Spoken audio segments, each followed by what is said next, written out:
Hello friends, आप सब कैसे हो। आशा करती हूँ आप सब अच्छे हो, मस्त हो, लाइफ को अच्छे से एंजॉय कर रही हो। आज की हमारी स्टोरी है सुपर लेडी अनिका की। एपिसोड 1801 से लेकर 1803 तक। बिना किसी देरी के वीडियो को स्टार्ट करते हैं। और पिछली स्टोरी में एडिटिंग के टाइम मैंने कुछ कट नहीं किया, उसके लिए दिल से सॉरी। इतना प्यार देने के लिए थैंक यू। बिना किसी देरी के वीडियो को स्टार्ट करते हैं। अनिका और रोहित सभी के सोने का इंतजार कर रहे थे। फाइनली सभी सो चुके थे, बच्चे भी सो चुके थे और बड़े बूढ़े और सभी मारवा हाउस के सभी फैमिली मेंबर्स सो चुके थे। इसलिए रोहित और अनिका आराम से इसी टाइम का इंतजार कर रहे थे। फाइनली वो टाइम आ चुका था, इसलिए रोहित और अनिका अपनी ब्लैक ड्रेस पहनते हैं और दोनों की बस आइज दिखाई दे रही थी और काफ़ी अपने आप को कवर कर लेते हैं। और जल्दी से रोहित और अनिका आराम से पीछे के दरवाजे से बाहर निकल जाते हैं और एक दूसरे को डन का इशारा करते हैं। फिर रोहित, मारवा और अनिका अंदर गैरेज के अंदर जाते हैं और वहाँ से दो शानदार बाइक को निकाल कर लेके आते हैं। वो देखने में भले ही बाइक बिल्कुल ऐसी लग रही थी जैसे कि नॉर्मल है, लेकिन अब नॉर्मल थी। उनके अंदर कुछ ऐसे, अनिका और रोहित ने कुछ ऐसे फीचर उनके अंदर डाल रखे थे जो कि उन्हें हर एक चीज़ के लिए, हेल्प में उनकी सहायता के लिए आवश्यक थे। इसलिए रोहित और अनिका जल्दी से उन बाइक पर बैठ जाते हैं। उनका ज़रूरी सामान भी उन बाइक पर ही था। रोहित और अनिका जल्दी से उस अंधेरे गलियारे से होते हुए वहीं पर चले जाते हैं जहाँ पर कुछ दिनों पहले उस बच्चे की लाश मिली थी। जल्दी से वहां जाकर अनिका जल्दी रोहित को कहती है कि आराम से खड़े हो जाओ और बाइक को काफ़ी दूर लगाकर आते हैं और आराम से उस छेद के अंदर घुस जाते हैं। आराम से अपने पैरों को दबा दबा कर अंदर की तरफ जाने लग जाते हैं दोनों के दोनों। फिर आराम से, रात का टाइम था, वहाँ पर भी सन्नाटा बिल्कुल पहले की तरह ही छाया हुआ था। किसी चीज़ का कोई शोर शराबा नहीं था। रोहित को गर्मी लगने लग गई थी, लेकिन रोहित को, अनिका को पता लग चुका था कि रोहित को गर्मी सहन नहीं होती। लेकिन अनिका उसे कहती है कि मिस्टर मारवा, मैंने आपसे पहले ही कहा था, वहाँ का टेम्परेचर हमारे टेम्परेचर से काफ़ी अलग है। यहाँ पर कुछ ऐसे केमिकल एयर में फैलाए गए हैं जिससे यहाँ का टेम्परेचर और वहाँ के टेम्परेचर में काफ़ी अंतर है। या ये कहें कि जानबूझकर अपने अकॉर्डिंग यहाँ के सिस्टम को अपने अकॉर्डिंग बनाया गया है। रोहित अब अनिका की वो बात समझ गया था जब रोहित मारवा काफ़ी कपड़े पहन कर ऊपर से अपनी वो ब्लैक ड्रेस पहनी थी। अब अनिका को हंसी आ रही थी और रोहित का तो पसीने से बुरा हाल था। अनिका और रोहित अब अपने आप को चुप करते हुए अनिका जल्दी से रोहित को दूसरी डायरेक्शन की तरफ इशारा करती है। रोहित लेफ्ट साइड और अनिका राइट साइड। आराम से पेड़ों से छिपते आगे की तरफ अपने आप को बढ़ाने लग जाते हैं। फाइनली रोहित और अनिका कुछ कदम दूर ही उस जगह से खड़े थे। कम से कम 10 से 15 कदम दूर ही रोहित और अनिका उस जगह से दूर थे। वो आराम से देख पा रहे थे कि वहाँ पर कुछ आदमी अब भी काफ़ी देर तक काम कर रहे हैं और वहाँ पर अधिकतर व्यक्ति जगे हुए हैं, लेकिन जो गार्ड्स थे उन्हें नींद आई हुई थी, इसलिए अपनी पलकें झपका रहे थे और वापस खोलने की कोशिश कर रहे थे।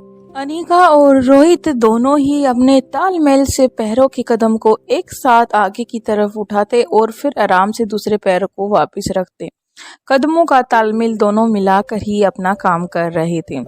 तभी अनिका ने कहा कि तुम उस जो यहाँ पर ये लैब या कैबिन बना हुआ है, काफ़ी कंच से बना हुआ है, ये पूरा का पूरा पीछे की कुछ बाउंड्री हमें दिखाई नहीं दे रही, तो इसलिए हमें पूरा इसको एक चक्कर लगा के आराम से इसको देखना होगा कि इसके अंदर क्या कुछ चल रहा है, क्या कुछ हो रहा है। रोहित सिर हिला देता है क्योंकि दोनों ही पहले से ही प्लान करके आए थे। अनिका अपनी उंगली के इशारे से रोहित को कुछ कहती है और रोहित समझ जाता है। फिर वो आदमियों को कुछ ऐसा आवाज होता है जैसे कि कोई है। एक अपनी सीट से खड़ा होता है और इर्द गिर्द देखने लग जाता है। फिर दूसरा कहता है, भाई तुम क्या देख रहे हो, यहाँ पर कोई परिंदा भी पर नहीं मार सकता मैम साहब की परमिशन के बिना, तो फिर कौन आएगा और किसको अपनी जान गंवानी है, क्योंकि मैम साहब आज यहीं पर हैं। फिर अनिका को उनकी बातें सुनाई दे जाती हैं क्योंकि रोहित थोड़ा आगे चला गया था अनिका से।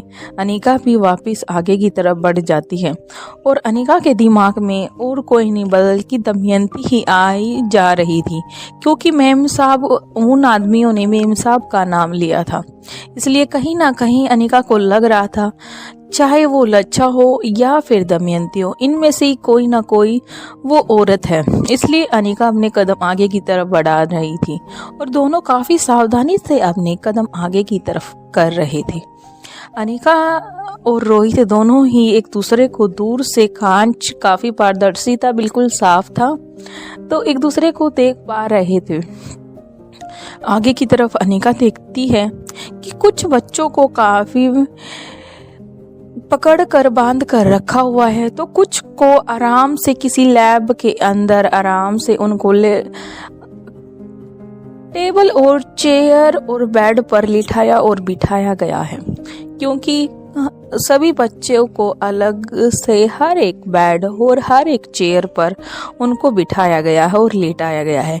जो बच्चे वहां पर नहीं थे बाकी को आराम से दूसरे कैबिन में उनको बांधकर आराम से बिठा रखा है और सभी के लिए एक बहुत बड़ी टेबल बीच में लगाई हुई है जिस पर डिफरेंट टाइप के फूड्स और डिफरेंट टाइप के फ्रूट्स और हर वो चीज़ जो हमारे घरों में भी नहीं होती, सभी उस टेबल पर सजाई हुई थी। वो बच्चे उन चीज़ों को देखकर उनके मुंह में पानी आ रहा था, फिर अपने मुंह को साफ करते और पानी को देखकर उनका गला सूख रहा था। एक आदमी जो आराम से एक चेयर पर बैठा हुआ था, जो पास में बच्चे बंदी बनाए गए थे, कम से कम उनकी संख्या 4 से 5 थी। उन्हें वो फ्रूट्स कट करके छोटी छोटी अमाउंट में दे रहा था, लेकिन वो अमाउंट भी सीड वाली थी, यानी कि जो फ्रूट्स के बीज वाला पार्ट होता है जिसके अंदर बीज होता है, बस उन्हीं को वो उनकी तरफ फेंक रहा था। वो बच्चे एक दूसरे से छीन रहे थे। जो पार्ट वो भी उनकी तरफ फेंकता वो हाथों के खींचने से धरती पर यानी जमीन पर ही वो वहाँ पर छोटे छोटे उसके कण होकर वहाँ पर ही टूट कर गिर जाता। फिर वो बच्चे सभी उन छोटे छोटे दानों को अपने मुंह में लेते।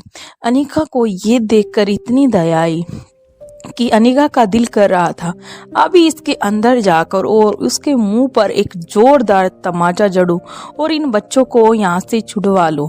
रोहित का भी यही हाल था।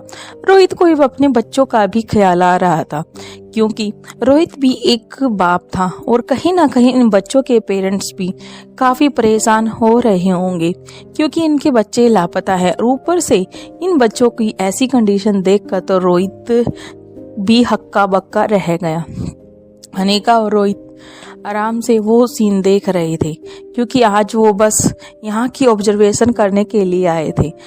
अगर वो अनिका और रोहित चाहते तो उसके पल में ही मार कर दबो देते, लेकिन रोहित और अनिका ये चाहते थे कि इसके पीछे का मास्टरमाइंड कौन है उसे जानना चाहते थे। इसलिए रोहित और अनिका बस उसी का वेट कर रहे थे कि पहले वो आ जाए, उसके बाद इन बच्चों को तो हम आराम से यहाँ से छुटवा ही लेंगे, लेकिन हमें भी तो पता चले कि आखिर ये यहाँ पर इन बच्चों को बंदी बनाकर करते क्या है।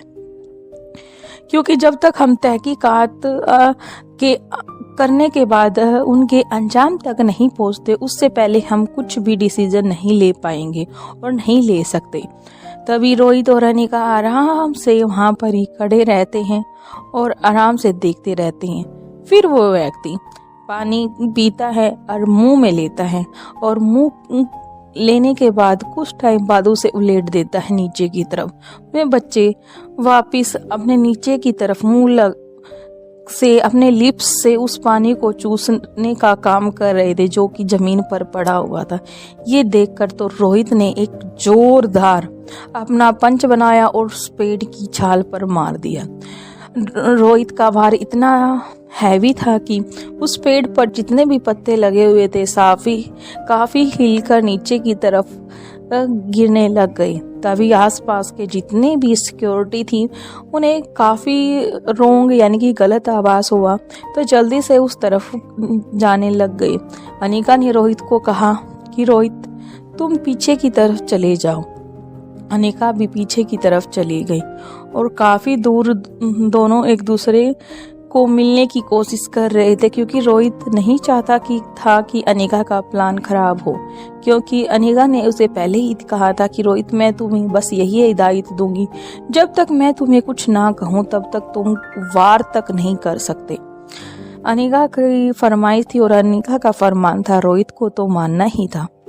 इसलिए रोहित आराम से वापिस जहाँ से आया था उसी तरफ हमने कदम बढ़ा देता है और आराम से पेड़ों की जो तना होता है उसके चिपक के आराम से, क्योंकि रात का टाइम था और ब्लैक कपड़े अनिका और रोहित ने कैरी किए थे, तो इसलिए आराम से उन्हें नहीं देखा जा सकता था।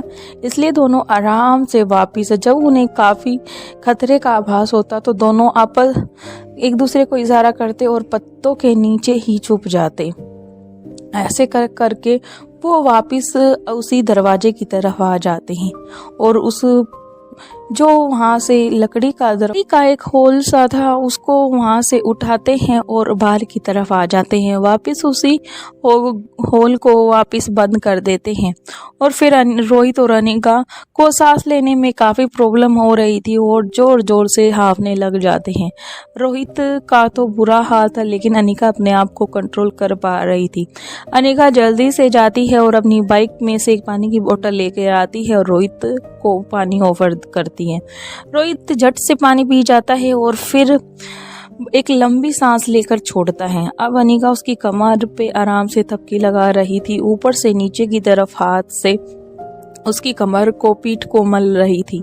फिर रोहित से कहती है, तुम थोड़ा सा ना नीचे की तरफ अपना फेस करके अपने नी को अपने हाथों से पकड़कर एक लंबी सांस लो और फिर छोड़ो। रोहित 1 या 2 बार ऐसे और वह कुछ टाइम बाद ही अपने आप को कंट्रोल कर पाता है और नॉर्मल हो जाता है।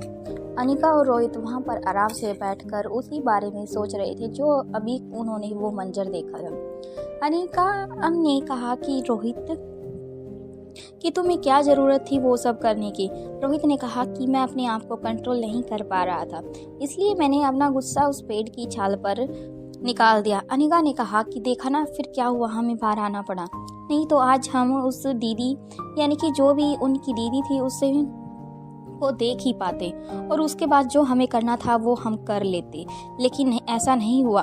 उन्हें हमारे वहाँ पर होने का आभास हो गया है, इसलिए अब वो अपनी सिक्योरिटी को और ज़्यादा टाइट करेंगे, तो हमें और ज़्यादा अपने आप को मजबूत करके आगे की तरफ बढ़ने की कोशिश करनी होगी। इसलिए हम ये आज नहीं करेंगे, हम नेक्स्ट बार का वेट करते हैं, और या कहें कि हम कल रात तक का वेट करते हैं, उसके बाद हम इन बच्चों को यहाँ से छुटवा लेंगे। फिर अनिका की बात सुनकर रोहित कहता है, अनिका उन बच्चों की हालत तुमने देखी और तुम अपने आप को कैसे कंट्रोल कर पा रही थी मैं नहीं जानता, लेकिन मुझसे कंट्रोल नहीं हो रहा था। फिर अनिका ने कहा कि रोहित, हमें अंजाम तक पहुंचने के लिए अपने आप को कंट्रोल करना भी पड़ता है, क्योंकि हर एक चीज़ को पाने के लिए कुछ खोना भी पड़ता है। यानी कि वो बच्चे काफ़ी टाइम से या लंबे अरसे से ही बर्दाश्त कर रहे हैं, वो बर्दाश्त कर भी वहाँ पर अभी अपने आप को पिटोर कर रखे हुए, उन्हें कहीं ना कहीं उनके मन में एक सॉफ्ट कॉर्नर में ये लगा हुआ है, शायद ये सामने वाला आदमी हम लोगों की हालत पर कभी ना कभी पिघलेगा और हमें यहाँ से आज़ादी देगा, या फिर हमारे मोम डैड या हम में से किसी के भी मोम डैड हम लोगों को यहाँ से छुटवा लेंगे। इसलिए वो बच्चे अभी तक जिंदा हैं। अगर बच्चों की जगह कोई व्यक्ति होता, उसे इतना तड़पाया या टॉर्चर किया होता, तो वो अपनी आप को ख़त्म कर लेता, यानी कि अपनी आत्महत्या कर लेता। इसलिए बस मैं तुम्हें यही कहूँगी, अगर वो बच्चे लंबे अरसे से ये बर्दाश्त कर रहे हैं तो 1 या 2 दिन और सही, उसके बाद हम उन्हें और उनके साथ जिन्होंने जो बुरा किया है उसको भी वही दर्द देंगे जो वो बच्चे सहन कर रहे हैं। और मेरा मानना यही है कि मैं वो दर्द भी उन बच्चों के द्वारा ही उसे दिलवाऊंगी, ताकि उन बच्चों ने जो सहा है और उसके बाद आगे कभी भी कोई भी व्यक्ति किसी बच्चे के साथ कोई बुरा करेगा तो वो भी 100 बार सोचेगा। रोहित ने अनिका की बात सुनी और अपनी हाथों को क्रॉस करके अनिका की तरफ देखता रहा, क्योंकि अनिका की हर एक लफ्ज़ में, हर एक बात में एक बहुत बड़ा गहरा राज छुपा था। इसलिए रोहित ने अपने हाथों को खोला और अपने हाथों से हल्की सी क्लैपिंग की। अब अनिका अपने ध्यान से बाहर आई, क्योंकि अनिका काफ़ी टाइम से रोहित से को समझा रही थी और अपनी बातें बता रही थी। अब रोहित ने अनिका को कंधों से पकड़ा और अनिका को सॉरी कहा। अनिका ने कहा कि रोहित सॉरी की कोई बात नहीं है, मैं समझती हूँ तुम अपना आपा खो बैठे, क्योंकि औरतों में सहनशीलता ज़्यादा होती है मर्दों की अपेक्षा। रोहित अब अनिका को कहता है कि अब घर चलें। अनिका ने कहा हाँ जी अब घर चलते हैं, क्योंकि सुबह भी होने वाली है और फैमिली मेंबर्स और बच्चे भी उठने वाले हैं। मैं नहीं चाहती फैमिली में किसी को भी हमारे बारे में पता चले, और बच्चों को भी, यहाँ तक कि मैं भूमि को भी इस के बारे में मैंने नहीं बताया है। रोहित कहता है कि ठीक है। इतना कहकर दोनों बाइक पर बैठते हैं और मारवा हाउस की तरफ बाइक बिल्कुल ऐसी चल रही थी जैसे कि कोई धुआं जा रहा हो। बाकी का नेक्स्ट एपिसोड में देखते हैं। प्लीज़ वीडियो पसंद आ रही है तो ज़्यादा से ज़्यादा शेयर करना, लाइक करना, कमेंट करना। Thank you friends.